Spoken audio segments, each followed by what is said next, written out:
गर्मी में 19 लोगों के ससुराल में एक कूलर। दोपहर का वक्त था। आसमान में जैसे आग बरस रही थी।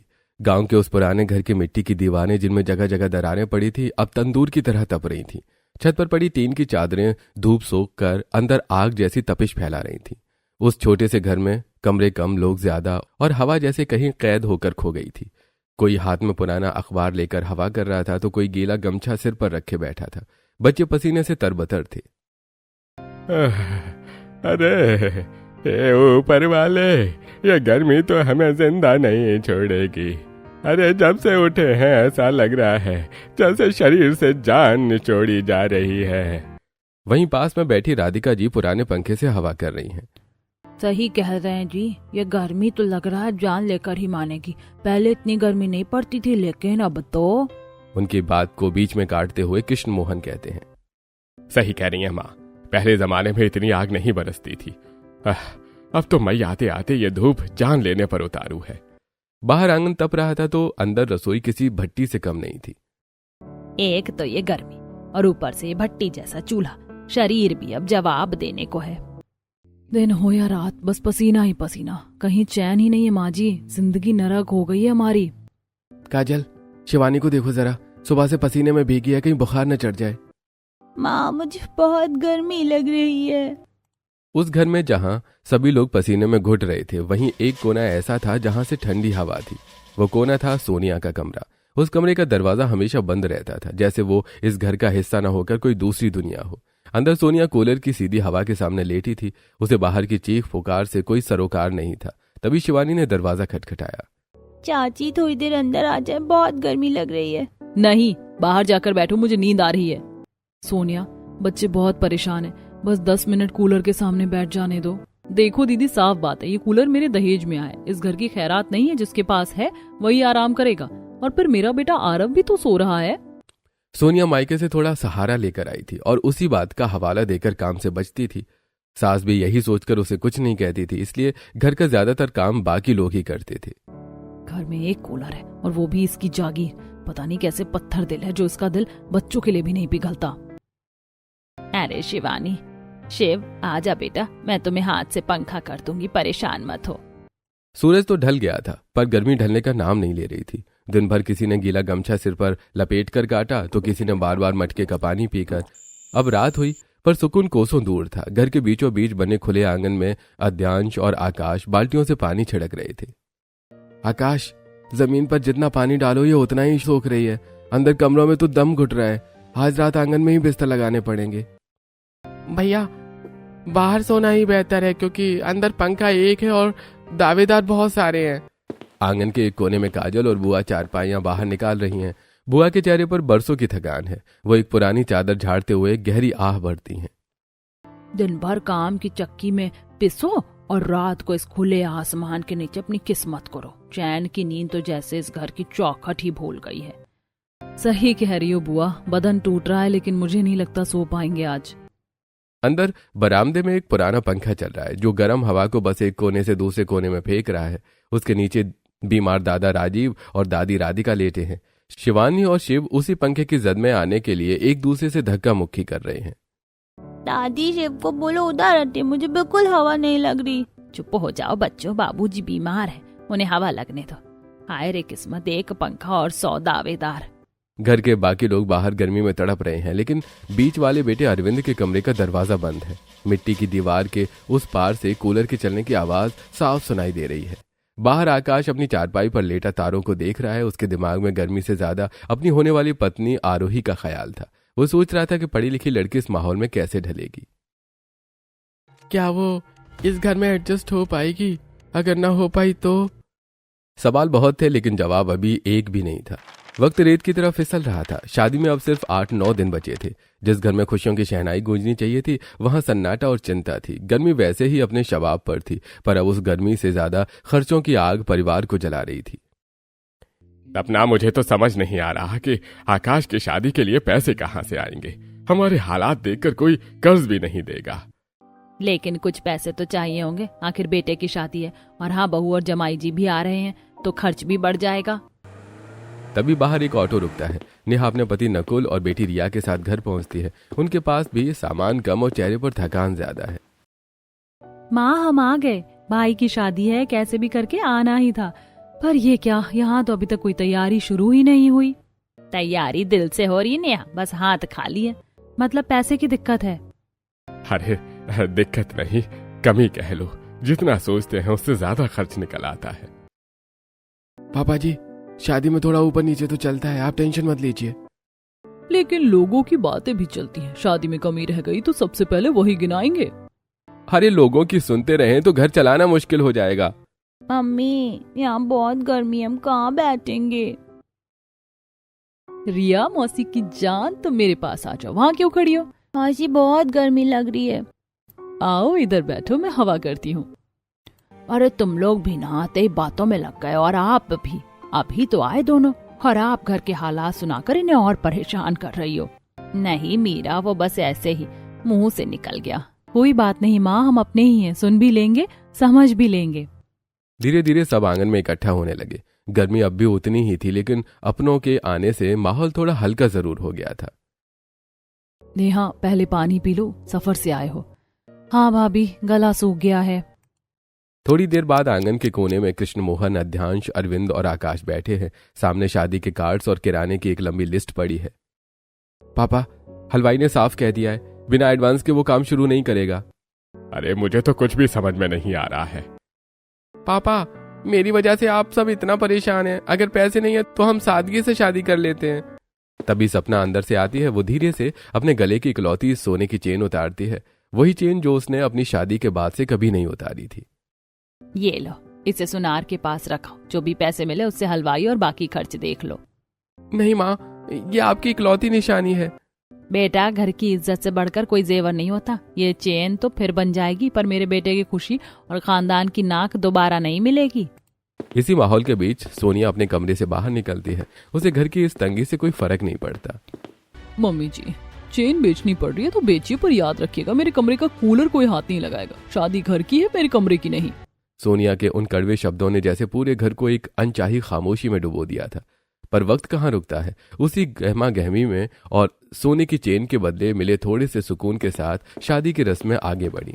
दिन गुजरे और आखिरकार शादी का वो दिन भी आ गया। बारात गई, धूमधाम से स्वागत हुआ और रीति रिवाजों के साथ आरोही और आकाश एक दूसरे के हो गए। खुशियां तो थी, पर अब वक्त था उस घड़ी का जो हर बेटी के लिए सबसे भारी होता है, विदाई। मेरी बच्ची, मेरी बच्ची। माँ, पापा। जा बेटा, खुशी से जा, हम हमेशा तेरे साथ हैं। बस दूरी होगी, दिल से नहीं। गांव की तंग गलियों से होती हुई गाड़ी जैसे पुराने कच्चे घर के सामने रुकी, आरोही का दिल धड़कने लगा। उसने घूंघट की ओट से बाहर देखा। मिट्टी की दीवारें, ऊपर टीन की चादरें और दरवाजे पर खड़ी लोगों की भारी भीड़। उसे अंदाजा भी नहीं था कि इतना बड़ा परिवार होगा। जैसे ही उसने बाहर कदम रखा, लू के गर्म थपेड़ों ने उसका स्वागत किया। ये ऊपर वाले, इतना छोटा घर और इतने सारे लोग, यहाँ तो खड़े होने की जगह भी नहीं दिख रही। ये सब इस भट्टी में रहते कैसे होंगे। तभी पीछे से सामान ढोने वाली गाड़ी रुकी। आरोही के घर से बहुत ज्यादा दान दहेज तो नहीं आया था, बस कुछ जरूरी बर्तन, कपड़े और एक बड़ा चमचमाता नया कूलर था। जैसे ही मजदूरों ने उस कूलर को नीचे उतारा, पूरे खानदान की आंखें चमक उठी। तभी सपना जी आरती की थाल लेकर आगे आती हैं। अरे वाह, देखो तो भाभी भी अपने साथ इतना बड़ा कूलर लेकर आई हैं। शुक्र है अब कम से कम गर्मी में परेशान नहीं होना पड़ेगा। अरे रामदीन जी ने बड़ा दिल करके सामान भेजा है। चलो, अब हम सबके लिए थोड़ी आसानी हो जाएगी। इस गर्मी में रात को आंख तो लग सकेगी। इतने में सपना जी आरती थाल लेकर आगे आती हैं। आजा मेरी बहू, तू तो अपने साथ घर की ठंडक भी ले आई। जहां पूरा परिवार उस कूलर को देखकर खुश हो रहे थे, वहीं सोनिया अपने कमरे के दरवाजे पर टेढ़े होकर खड़ी थी। इतने खुश क्यों हो रहे हैं सब? नया सामान आया तो नई बहू के कमरे में ही जाएगा ना। ये कूलर तो बस इसके और आकाश के लिए आया है। आप सब जैसे काट रहे थे वैसे ही काटिए। है तो उसी का, लेकिन सब एक जैसे नहीं होते ना सोनिया। क्या पता उसका दिल तुम्हारे जैसा पत्थर ना हो। अपनी चीजें सब बांटते दीदी, दहेज की चीजें नहीं। देखते हैं ये नई बहू अपना आराम आप लोगों को दान करती है या दरवाजा बंद करके सोती है। आरोही ये सब सुन रही थी। वो एक तरफ उस छोटे से घर की भीड़ देखकर शॉक्ड थी और दूसरी तरफ उस कूलर को लेकर होने वाली बहस से सहमी हुई थी। पापा ने तो मुझे चैन से सोने के लिए कूलर दिया था, पर यहाँ तो ये कूलर सबके बीच झगड़े की जड़ बनता दिख रहा है। गृह प्रवेश की रस्में पूरी हुई और आखिरकार वो नया चमचमाता कूलर आरोही और आकाश के कमरे की खिड़की में फिट कर दिया गया। मिट्टी की कच्ची दीवारों के बीच वो कूलर किसी अजूबे जैसा लग रहा था। बाहर उमस इतनी थी कि सांस लेना भारी था, पर कमरे के अंदर कूलर की ठंडी हवा ने माहौल को बदल दिया था। आरोही बिस्तर पर बैठी थी, पर उसकी नजरें कमरे के दरवाजे की दराज से बाहर झांक रही थीं। बाहर हॉल में एक धुंधली सी रोशनी थी, जहां लोग फर्श पर पड़े पसीने से लड़ रहे थे। आकाश, क्या आपने देखा दादाजी बाहर खाट पर कैसे करवटें बदल रहे हैं? उन्हें सांस लेने में भी तकलीफ हो रही है। माँ जी और बाकी सब भी उसी गर्मी में हैं। आरोही, तुम अभी नई हो, ये सब मत सोचो। आज तुम्हारी पहली रात है, थोड़ा आराम कर लो। आराम कैसे करूं आकाश, जब मैं सोचती हूँ कि बाहर 10 साल की शिवानी पसीने में भीगी रो रही है। आप लोग एक और कूलर क्यों नहीं लेते? इतने बड़े परिवार में कम से कम 2-3 कूलर तो होने चाहिए। लेना तो बहुत कुछ चाहते हैं आरोही, पर ले नहीं सकते। कर्ज की किस्तें, घर का राशन और फिर उस पुराने घर की मरम्मत। हमारी हैसियत कूलर खरीदने की नहीं है। जो जैसे रह रहा है उसे वैसे ही रहने की आदत हो गई है। आदत? आकाश, गर्मी की आदत कैसे हो सकती है? ये तो मजबूरी है। हाँ, मजबूरी ही समझ लो। सोनिया भाभी के पास हैं क्योंकि वो अपने साथ लाई थी। तुम्हारे पास हैं क्योंकि तुमने लाई। बाकी जो बीच में है वो बस इस मिट्टी की दीवारों की तरह तप रहे हैं। हम कुछ नहीं कर सकते, बस अपनी आंखें मूंद कर सो सकते हैं। आंखें मूंद लेने से हकीकत नहीं बदलती आकाश। पापा ने एक कूलर मुझे सुख देने के लिए दिया था, पर ये तो मेरे लिए बोझ बन गया। शादी की अगली सुबह सूरज की पहली किरण के साथ ही उमस ने घर को घेर लिया था। आरोही रात भर ठीक से सो नहीं पाई थी। जैसी सुबह हुई, उसने अपने कमरे का कूलर बंद किया और अपना प्लग सॉकेट से बाहर निकाल दिया। आरोही तैयार होकर रसोई में पहुंची। धुआं, गर्मी और 19 लोगों का खाना, पर आरोही के चेहरे पर मुस्कान थी। बहू, इतनी गर्मी में तू रसोई में क्यों आ गई? अभी तो तेरी पहली सुबह है। माँ, मेरी मम्मी ने मुझे बताया था शादी के अगले दिन पहली रसोई की रस्म होती है, तो उसके हिसाब से तो खाना मुझे ही बनाना चाहिए आज। आरोही ने बड़े प्यार से सबके लिए खाना बनाया। जमीन पर बिछी दरी पर खाना परोसा गया।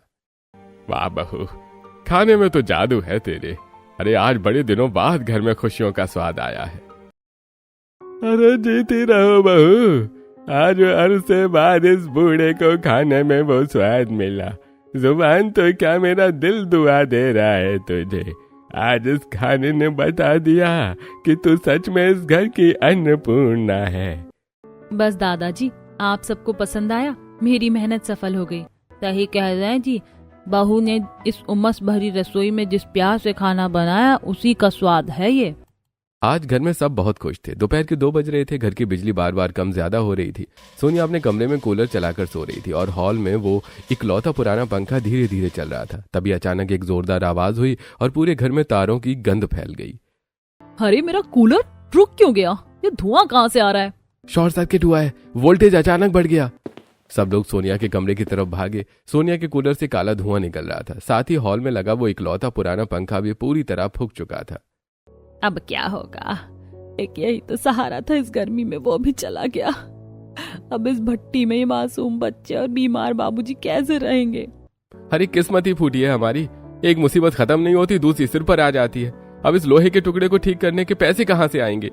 अब तो सांस लेना भी दोभर हो जाएगा। दोपहर तो जैसे तैसे कट जाती है, पर अब रात कैसे कटेगी? बिना पंखे के तो ये कच्ची दीवारें हमें जिंदा जला देंगी।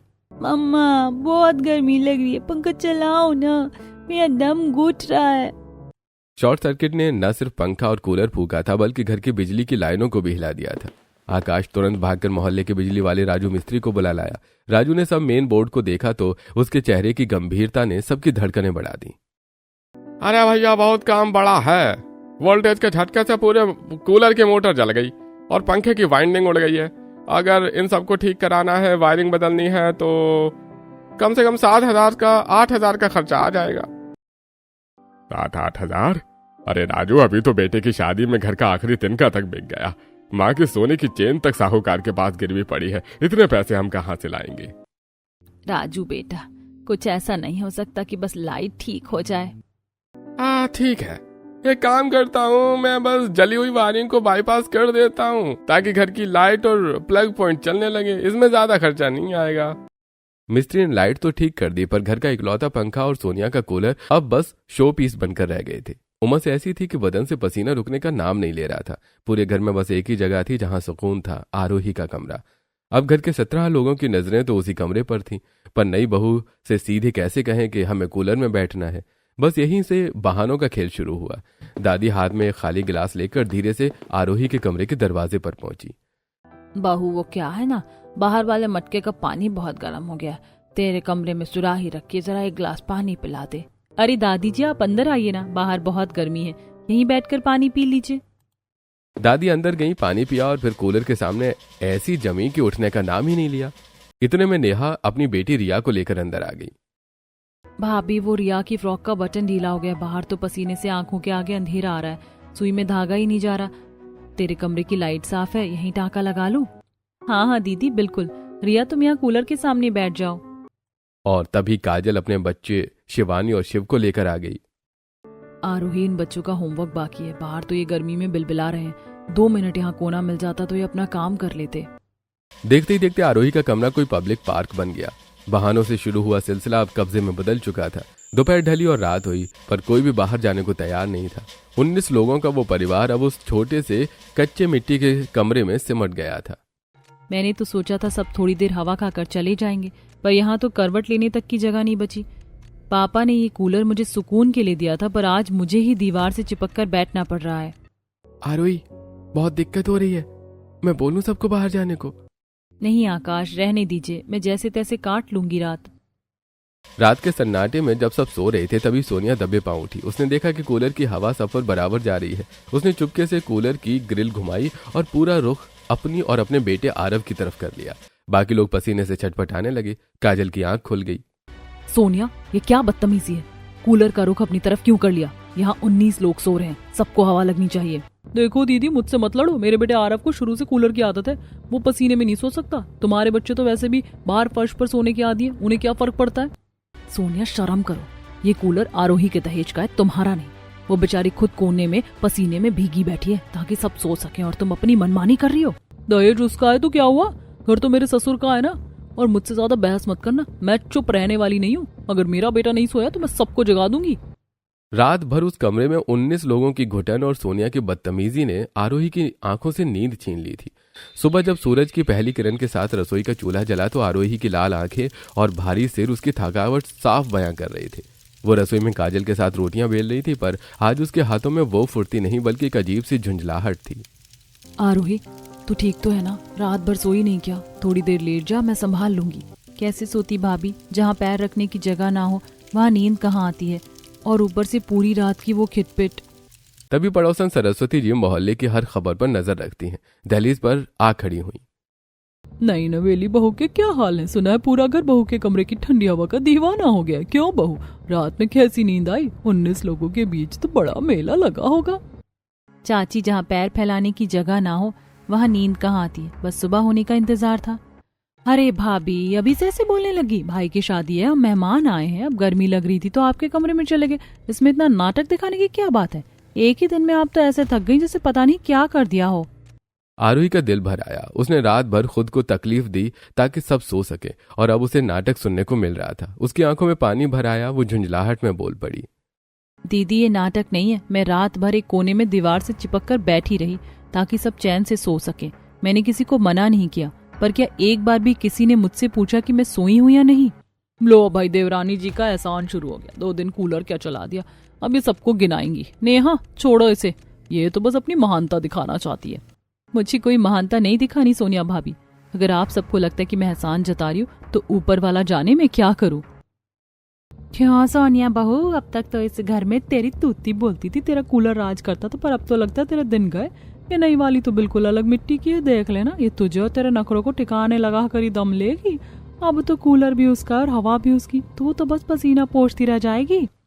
सरस्वती चाची आप अपने घर का देखिए, हमारे यहाँ आग मत लगाइए।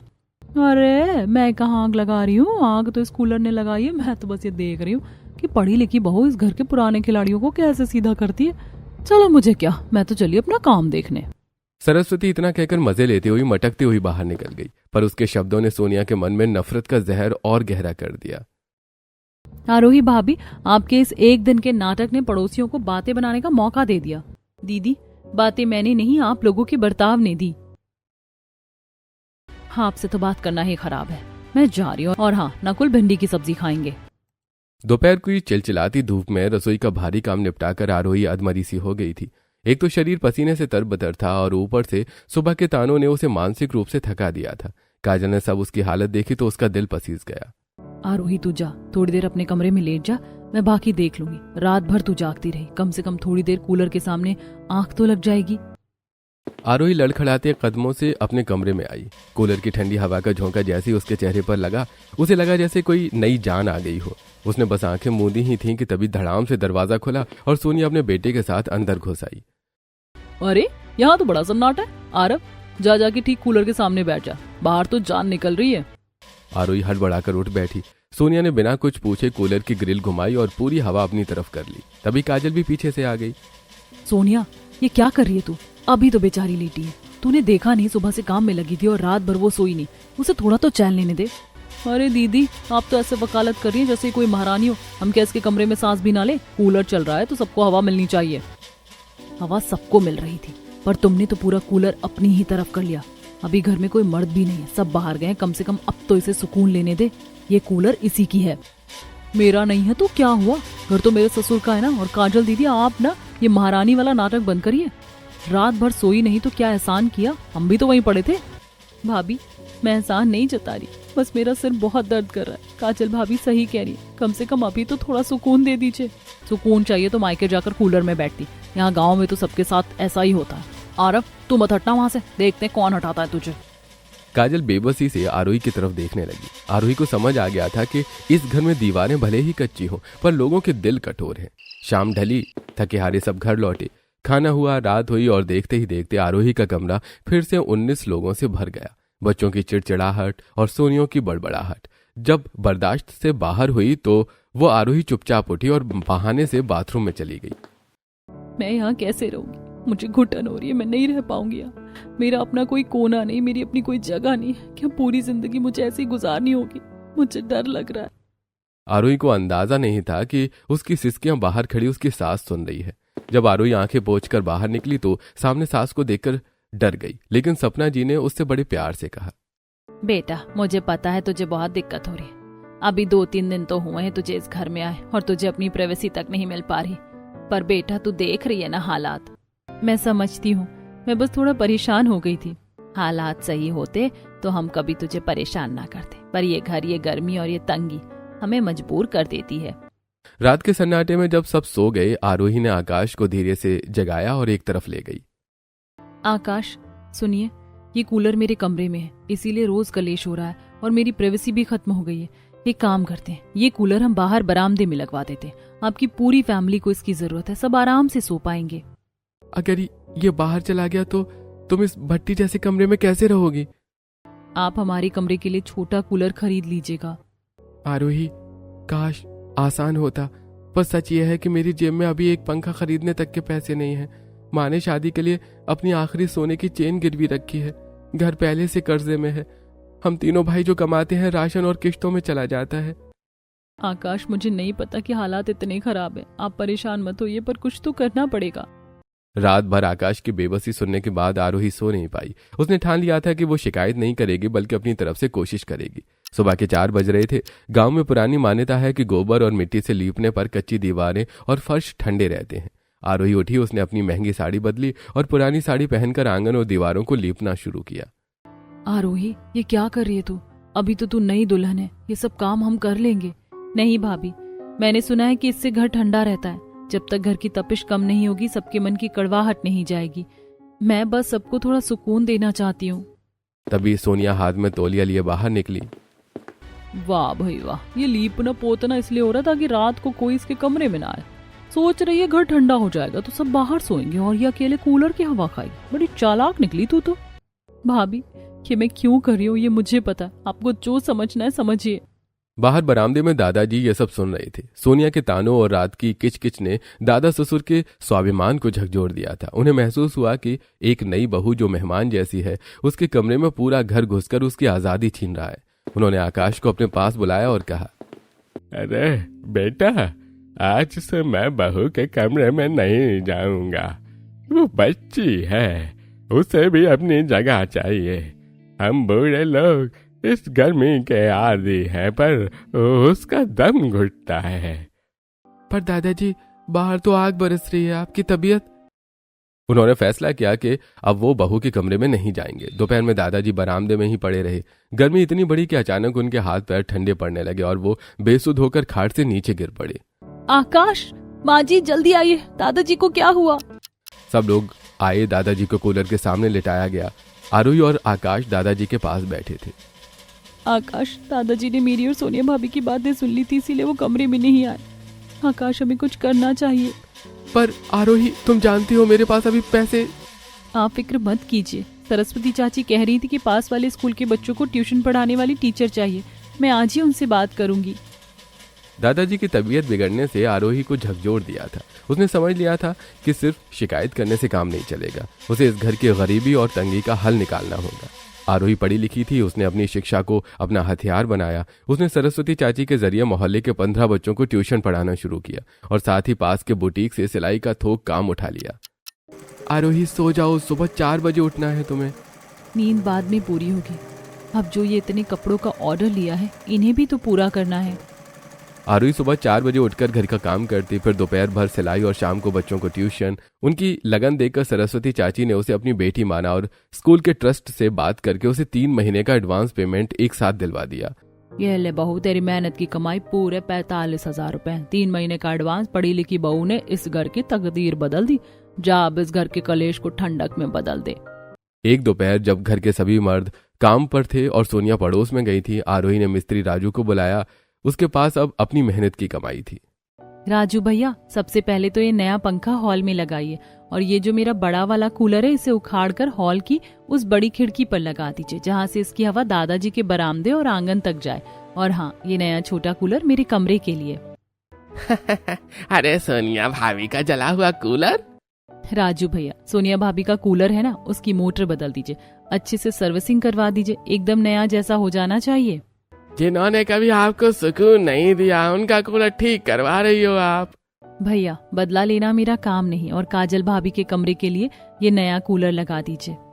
राजू मिस्त्री कुछ देर चुप रहा, फिर मुस्कुराते हुए काम में लग गया। उसने आज तक बहुत घर देखे थे, पर ऐसी बहू पहली बार देखी थी। शाम को जब सोनिया वापस आई तो पूरे घर में ठंडी हवा का झोंका महसूस कर चौंक गई। हॉल का पंखा तेज चल रहा था। दादाजी बाहर सुकून से सो रहे थे। जब वो अपने कमरे में गई तो उसका पुराना कूलर एकदम नई जैसा चल रहा था और काजल भाभी के कमरे में नया कूलर लगा था। सोनिया के पैरों तले जमीन खिसक गई। ये क्या है? मेरा कूलर एकदम नए जैसा कैसे? और काजल दीदी के कमरे में नया कूलर?